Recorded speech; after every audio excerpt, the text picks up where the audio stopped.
It's an epic tale of good versus evil turned inside out, and I don't mean that metaphorically. The bad guys are so corrupted, transformed by the black hearts residing within them, that their inside parts are now their outside parts.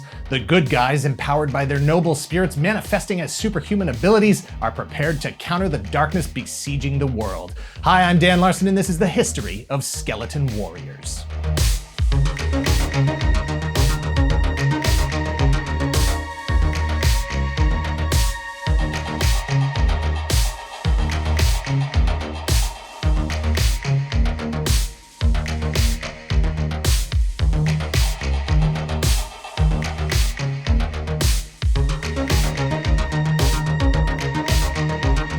Skeleton Warriors is a 13-episode animated series, a line of action figures, a video game, and a whole lot of licensed branded merchandise that debuted in 1994. To call it anything less than a pop culture phenomenon would be, well, it might actually be accurate looking at it from the future, despite the amount of money invested in capitalizing on the concept. A long time ago, or possibly sometime in the distant future, or maybe even right now, but definitely in a galaxy far, far away, deep within the city of Luminicity, on the planet of Luminaire, the Light Star Crystal is a powerful ancient relic that not only powers the city itself, but is the foundation of the Steele family's royal legacy. When the benevolent king is lost on an expedition, the burden of leadership transfers to his children through standard royal succession protocols. His oldest son, Prince Justin Steele, is now acting king. His other son, Prince Joshua, and daughter, Princess Jennifer, advisors to Justin. While Jennifer is thoughtful and constructive with her guidance, Joshua's impatience and jealousy get the best of him. He partners with a guy named Baron Dark in an attempt to steal the Light Star Crystal, bringing an end to Prince Justin Steele's brief reign as monarch, and also teaching him a lesson about being a stupid, dumb older brother who is ugly and stinks, and I wish Dad was still here. Joshua has second thoughts at the last second, but that's 1 second too late.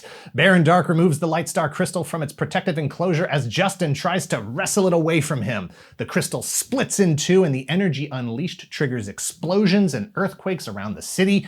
Justin, Josh, Jennifer, and Baron Dark are transformed by its fantastic energy. Baron Dark becomes a near-immortal, undead skeleton man who can use his half of the crystal to further transform all of his black-hearted followers into near-immortal, undead skeleton creatures. Justin can shoot lasers out of his hands, Jennifer can fly, and Joshua becomes a half-zombie man who can teleport through shadows and shares a Harry Potter and Voldemort-like telepathic bond with Baron Dark. With the power of the Light Star enabling them to push back against the forces of darkness, Justin, Jennifer, and Josh establish the Legion of Light. They are joined by their uncle Ursak, who brings knowledge and experience to the team as well as his genius engineering skills. Justin is now called Prince Lightstar, Jennifer is Talon, Ursak is Guardian, and Joshua is Grimskull to further draw attention to his half-zombie appearance, a form he did not choose, making him constantly question which side he really belongs on. The light side heroes fighting against the dark side skeleton warriors, each trying to reconstruct the Light Star Crystal to bring about total control of the city, of the planet, for either ultimate peace or ultimate evil. Skeleton Warriors was created by Gary Goddard and developed by his company Landmark Entertainment.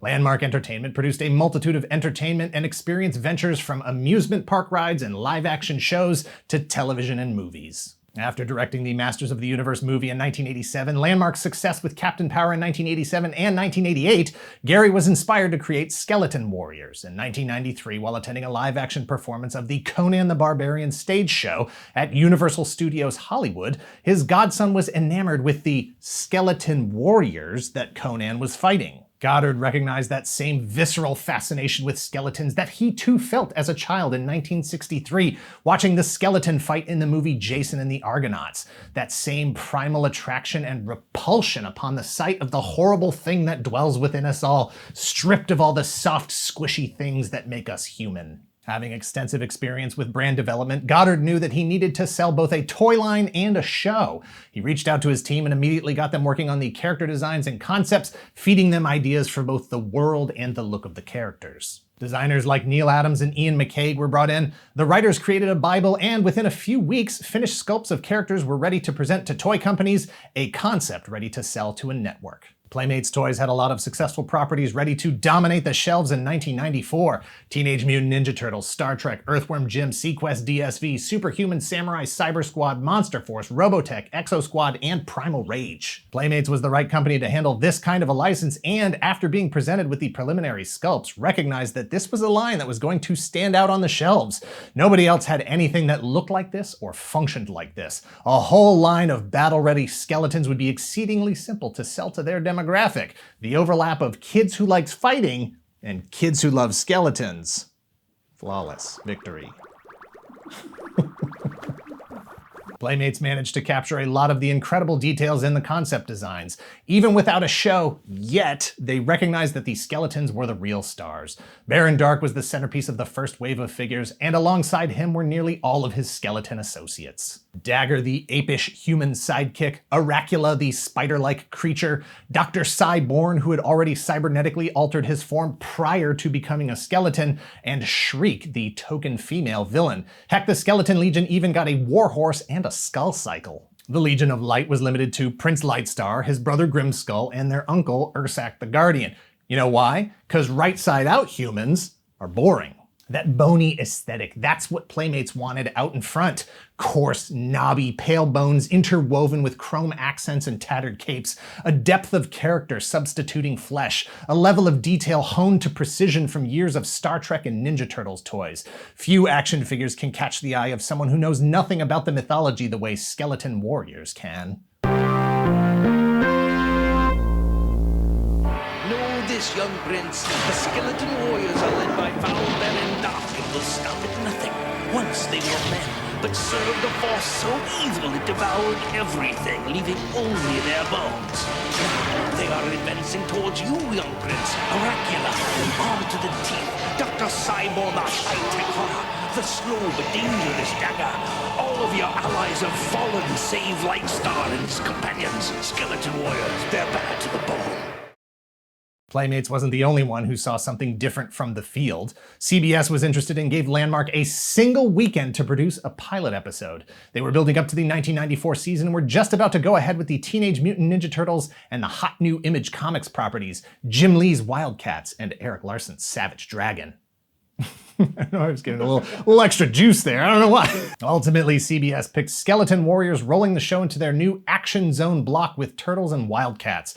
Savage Dragon would have to wait until the following year to get their line of toys from Playmates and their longer-running animated series. Gary Goddard wanted Skeleton Warriors to be the kind of show that a kid couldn't not watch. He wanted it to be the kind of show that grabbed you from the opening electric guitar riffs and never let go, even after the show was over. He wanted kids to be thinking about it, considering the implications, the morality of what they had just watched, but he never wanted the show to talk down to them. He also wanted it to be fully computer-generated 3D visuals, an homage to his hero, Ray Harryhausen, who had produced the cutting-edge visual effects for the skeleton fight in Jason and the Argonauts. He wanted Skeleton Warriors to push the boundaries of cartoon visuals and inspire the next generation the way Harryhausen had for him. But with a compressed timeline, they would have needed several more months to complete CGI animation for entire episodes.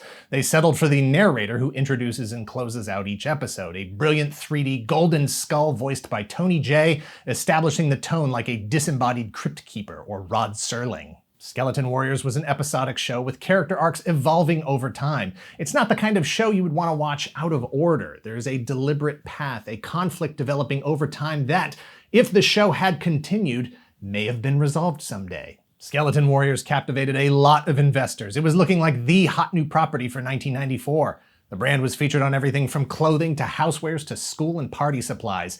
Anything that could be licensed was. Sheets, backpacks, lunchboxes. Landmark Entertainment capitalized on every avenue possible. For fans of tabletop gaming, Milton Bradley released a Skeleton Warriors board game. For fans of video gaming, Neversoft and Playmates Interactive released a Skeleton Warriors game for the PlayStation and Sega Saturn. Yes, it was mostly a side-scrolling, platform-jumping, beat-em-up type game with repetitive gameplay inherent to the genre, but the use of 3D graphics made it that much closer to Goddard's true vision for what he would have liked to see from the entire animated series. In the heart of the 90s speculator era, no brand rollout would be complete without comic books and collectible trading cards. Marvel Comics released 4 issues from April to July of 1995. Fleer released a Skeleton Warriors card set with 100 gold foil stamped base cards and 3 subsets. If Skeleton Warriors was guilty of anything, it was going too big too fast, thinking too far ahead. They had plans for multi-year character arcs. 4 or 5 years out. There was going to be a giant Skull Mountain playset, a skeleton dragon for Baron Dark to ride. Surely Skeleton Warriors was going to be the next Masters of the Universe, capping off a multi-million-dollar franchise with a live-action movie directed by Gary Goddard, right? Some will blame Skeleton Warriors' one-season wonder status on a network that couldn't figure out where they wanted it. It rarely aired in the same time slot one week after the next. Some will blame it on the emerging children's entertainment options, more channels, better video games. Some will blame an action figure line that focused too much on the skeletons and didn't give the heroes enough ammo to balance out the conflict. And folks, they're all right. Everyone can take some of the blame. There is plenty to go around. I shattered that more than I intended to. There is plenty to go around. Skeleton Warriors, the complete series, was released on DVD in 2011. It is periodically available on various streaming services, but as of this video is not currently, although most of it is unofficially available here on YouTube. Cancellation after 1 season and a single wave of toys was not the end of the story. In 2014, an independent toy company called October Toys acquired the license for Skeleton Warriors. They launched a Kickstarter campaign that would successfully fund a brand new, highly detailed, fully articulated Baron Dark figure and army builder Titan skeletons to flesh out Dark's undead army, but fall short of any other named characters from the series. Baron Dark was a 5-inch figure. He was intended to scale with 3 3/4-inch figures because proportionately he's supposed to be a giant 7-foot-tall skeleton monster man towering over the average human. Both Baron Dark and the Titan Army Builder skeleton were built on the Glyos joint system, making all of their parts interchangeable within the line and with any Glyos-based action figure line on the market, and there are a lot of them. In 2015, October Toys launched a Kickstarter for Grimskull, the half-zombie member of the Legion of Light, the former Prince Joshua Steele. Unfortunately, October Toys discovered what Playmates had assumed was the reality back in 1994. People wanted the skeletons more than the meat sacks, and the Grimskull figure did not achieve its funding goal. And that is where the Skeleton Warriors story ends, for now. Skeleton Warriors were an inspired line of highly detailed horror-themed action figures that influenced the look and feel of action figures that would dominate the market for years to come from manufacturers like McFarlane Toys. It was an animated series that attempted to ask tough questions for kids relevant to the world they were living in. Goddard wanted kids to think about war and the challenges of leadership and family relationships and ask them what they were going to be one day, part of the problem or part of the solution. Skeleton Warriors was a fully realized and compelling world with its own unique aesthetic and a core centered around a special kind of power that can push back against the horrors of the dark side. Yes, the Light Star Crystal, but more importantly, a family that loves and supports each other, whatever they look like, whoever they are, whatever mistakes they have made, coming together, creating their own light in a world of darkness. Thanks for watching. Please hit like, hit subscribe if you're not already a subscriber. Thank you very much to those of you who already are. If you haven't heard, we started a new second channel called Toy Galaxy 2, that's TOO. Head over there and subscribe for stuff we don't post here. If you're in the position to help the channel grow, please visit our Patreon at patreon.com/toygalaxy or become a YouTube channel member. Please share this video and let us know in the comments down below what unique powers you would have if you were exposed to the light side of the Light Star Crystal, and or what your skeleton specialty would be if exposed to the dark side of the Light Star Crystal. Me? I can type fast as it is, but look out if I get that good guy light. There may 3, maybe 400 words per minute, and God forbid I get turned into a skeleton. I'd be the bone collector, carefully displaying all the extra skeleton bones on my shelves, in my bins, and sharing pics on my Instagram. Or should I say, Skeletonstagram. I hadn't said it out loud, so I wasn't sure how to pronounce it. Skeletonstagram. That's what it's called.